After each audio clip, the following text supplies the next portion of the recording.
Assalamualaikum warahmatullahi wabarakatuh. Gimana kabarnya anak-anak? Alhamdulillah. Pada pertemuan kali ini kita akan membahas tentang keanekaragaman hayati. Keanekaragaman hayati pada makhluk hidup yang ada di muka bumi ini sangatlah banyak ragam, sangatlah banyak. Nah, sebelum ke materi inti, ada 3 pertanyaan yang harus kalian jawab.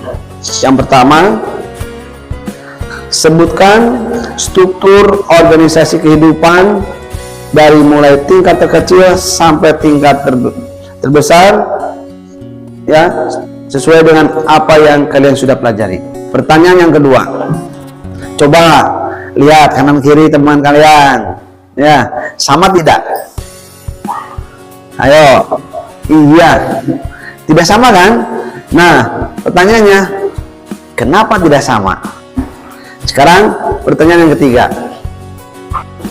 Nah, kalian sekarang sudah tahu bahwa makhluk hidup di muka bumi ini begitulah banyak, begitu banyak sekali, sangat beragam, beraneka ragam. Karena itu, kenapa kita perlu belajar klasifikasi makhluk hidup? Kenapa kita perlu mengklasifikasikan makhluk hidup? Baiklah, alhamdulillah 3 pertanyaan tadi sudah kalian jawab. Itu berarti pengetahuan kalian untuk keanekaragaman hayati dari materi sebelumnya kalian masih ingat, alhamdulillah. Nah, jadi keanekaragaman hayati itu adalah, ya, keberagaman atau variasinya makhluk hidup yang ada di muka bumi ini. Iya, jadi beragamnya makhluk hidup di muka bumi ini, ya, mencangkup 3 bagian, 3 karakteristik, ya, baik berdasarkan gen, ya, spesies, dan berdasarkan ekosistem. Jadi dalam keanekaragaman hayati di muka bumi ini, ya, dibagi 3 tingkatan. 1, tingkatan keanekaragaman hayati tingkatan gen.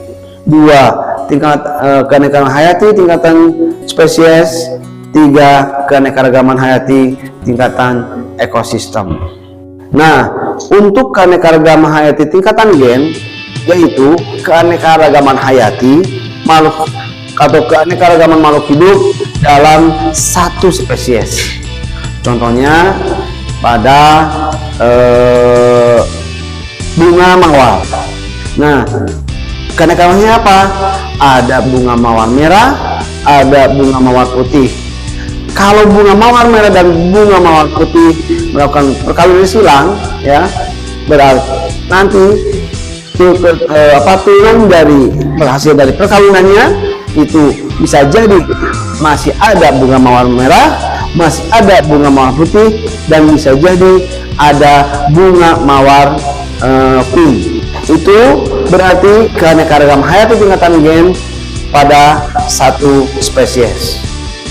Yang kedua, keanekaragaman hayati tingkatan spesies atau keanekaragaman hayati tingkat jenis. Nah, pada keanekaragaman hayati tingkatan jenis, ya, keanekaragaman makhluk hidup dalam satu area, ya.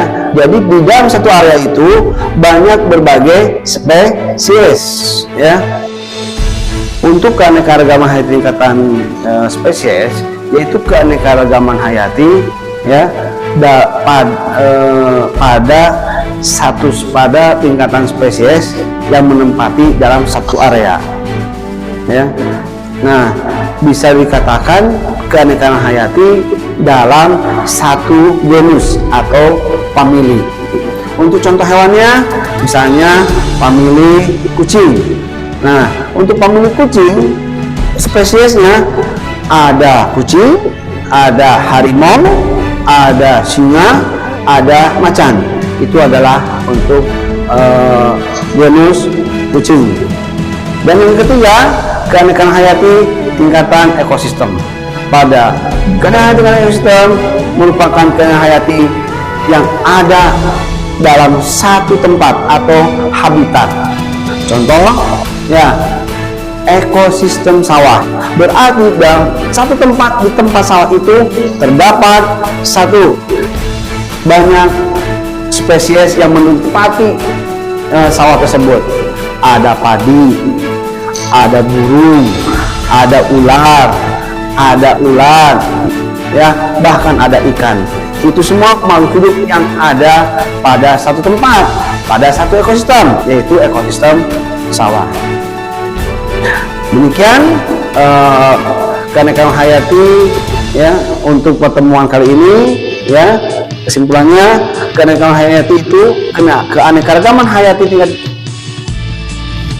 Demikian untuk pertemuan kali ini di pembahasan keanekaragaman hayati, di mana keanekaragaman hayati itu adalah beragamnya, bervariasinya makhluk hidup yang ada di muka bumi. Dan keanekaragaman hayati dibagi dalam 3 tingkatan. Yang pertama tingkatan gen, yang kedua tingkatan jenis, yang ketiga tingkatan ekosistem.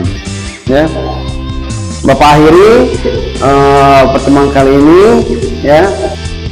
Baiklah, untuk pertemuan yang akan datang kita akan jauh lebih dalam mempelajari ketiga tingkatan tersebut. Sampai di sini Bapak akhiri pertemuan kali ini. Bila taufiq wal hidayah, wassalamualaikum warahmatullahi wabarakatuh.